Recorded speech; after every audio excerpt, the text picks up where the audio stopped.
Good morning to all. आज कक्षा 8 में आप सबसे पहला चैप्टर पढ़ेंगे सुबह। जो ये कविता है, इस कविता के रचयिता सूर्यकांत त्रिपाठी निराला है। तो सबसे पहले इनके बारे में आप जानेंगे कि इस कवि के परिचय के बारे में। तो आप ये जानिए कि छायावादी युग के मुख्य कवि सूर्यकांत त्रिपाठी निराला का जन्म 21 फरवरी 1899 को मेदिनीपुर बंगाल में हुआ था। इन्होंने हिंदी, संस्कृत और बांग्ला भाषा का अच्छा ज्ञान प्राप्त किया। इन्होंने 1918 से 1922 तक नौकरी भी की। इसके बाद स्वतंत्र लेखन का कार्य किया। इनकी मुख्य रचनाएं क्या क्या हैं? अनामिका, परिमल, गीतिका, तुलसीदास, अनिमा, बेला। बेला में ये आपका काव्य संग्रह हो गया। और अप्सरा, अलका, प्रभावती, निरुपमा, कुल्ली भार जो है, ये सभी क्या है? उपन्यास। अब देखिए, इस कविता में आप ये जानेंगे, सुबह आप तो ये इससे वाकिफ है ही, फिर भी आपको कविता के माध्यम से हम कुछ पॉइंट्स को समझाने का प्रयास कर रहे हैं कि आप इसमें ये जानेंगे कि सूर्योदय होने पर प्रकृति में क्या क्या बदलाव आते हैं। दूसरा पॉइंट ये है कि सवेरा होने पर पशु पक्षियों, पेड़ पौधों को कौन जगाता है। इन सबको कैसे पता चलता है कि सूर्योदय हो गया है, इससे आपको पता चल जाएगा इस कविता के माध्यम से। तो सेंटेंस है कि परे थे नींद में उनको प्रभाकर ने जगाया है, किरण ने खोल दी आंखें गले फिर लगाया है, हवा ने हल्के झोंकों से प्रसूनों की महक भर दी, विहंगों ने ध्रुवों पर स्वर मिलाकर राग गाया है, तितलियां नाचती उड़ती रंगों से मुग्ध कर करके। कहने का अर्थ है कि जब नींद में हम पड़े थे, गहरी नींद में सोए थे, तो हमें किसने जगाया? सूरज ने जगाया।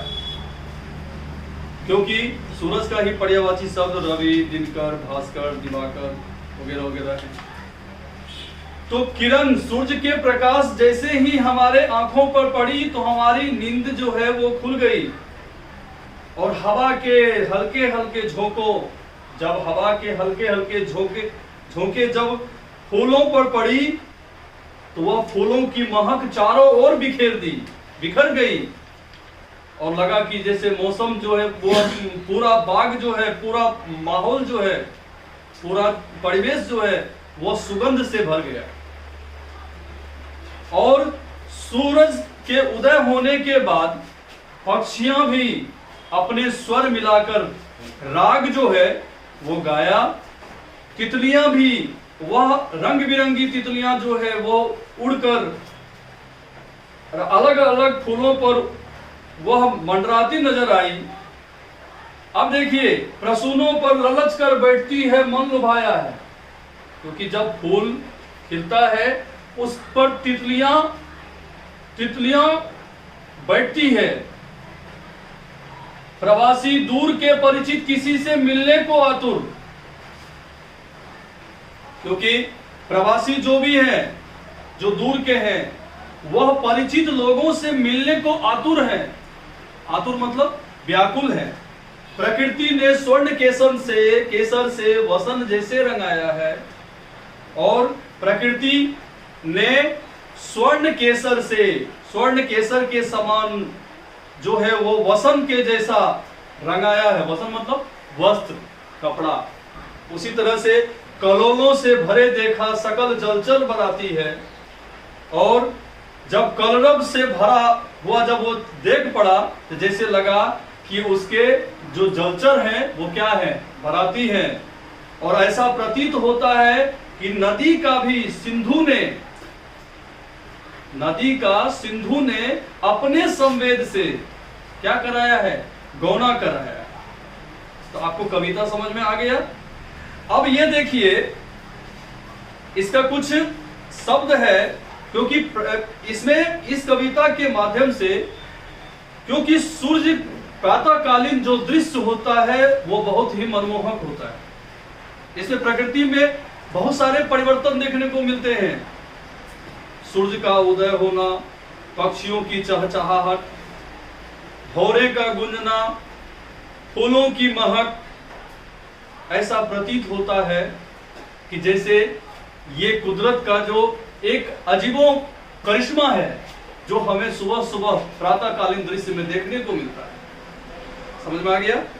अब आगे कुछ कठिन शब्द है, जैसे प्रभाकर मतलब सूर्य, वसन मतलब वस्त्र, प्रसून मतलब पुष्प जिसको फूल कहते हैं, संवेद मतलब ज्ञान, बोध, अनुभूति, द्रुम किसका है? पर्यायवाची शब्द, वृक्ष। प्रवासी जो बाहर वास करता हो, गौना, गौना एक ऐसा शब्द है जिसके बारे में आप भी जानते होंगे कि विवाह के कुछ समय बाद वधू को ससुराल भेजने की जो रस्म होती है उसे ही हम गौना कहते हैं। अब देखिए कुछ मल्टीपल चॉइस क्वेश्चंस ऐसा भी है, जैसे कविता में किस समय का वर्णन है, तो ऑप्शन है 4, सूर्योदय, मध्याह्न, सूर्यास्त और रात्रि। तो पहला ऑप्शन क्या आ जाएगा? सूर्योदय। सारे वातावरण को फूलों की महक से कौन भर देता है? ऑप्शन है 4, पेड़, वायु, कलियां और घोड़े। तो इसमें सही ऑप्शन क्या होगा? कलियां। तीसरा है तितलियां उड़कर कहां बैठती है?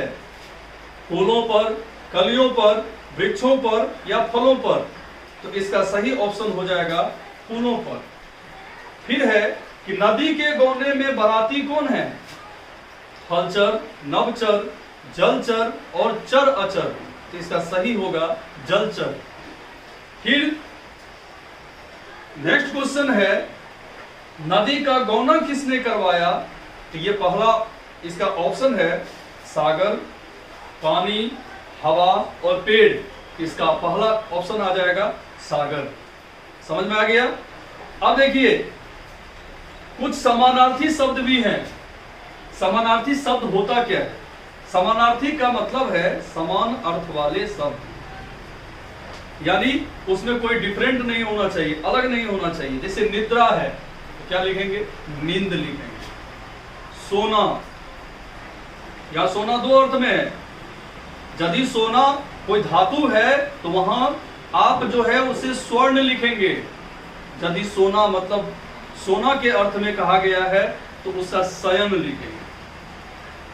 कर, कर मतलब हाथ होता है, आप हस्त भी लिख सकते हैं। पक्षी, खग लिख सकते हैं। व्याकुल, विकल लिख सकते हैं। वस्त्र, वसन लिख सकते हैं। फूल, पुष्प होगा। सागर, सिंधु होगा। सूर्य, रवि होगा। कुदरत, प्रकृति, वायु, समीर आदि। उसी तरह से जल में रहने वालों को यदि जलचर कहते हैं तो उसी तरह से कुछ ऐसे शब्द भी दिया हुआ है जिसका हमें वाक्यांश लिखना है। तो हम क्या लिखेंगे? जैसे नभचर है तो हम ये भी बोल सकते हैं कि आकाश में विचरण करने वाले। अल्पाहारी, कम भोजन करने वाले। थलचर मतलब पृथ्वी पर रहने वाले। प्रवासी, जो बाहर वास करता हो। विदेशी, विदेश में रहने वाले। स्वदेशी, अपने देश में रहने वाले। मितव्ययी, कम खर्च करने वाला। समझ में आ गया? तो इसका सबसे पहले आप गृहकार्य में लिखेंगे। गृहकार्य, गृहकार्य में आप ये लिखेंगे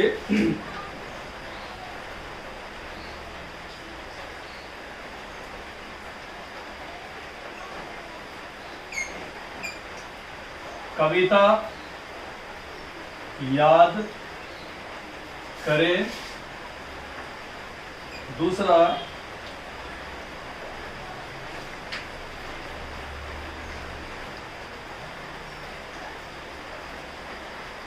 शब्दार्थ याद करें। तीसरा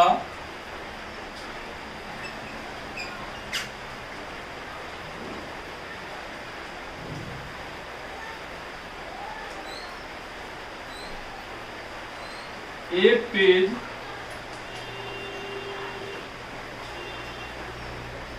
सुलेख लिखें।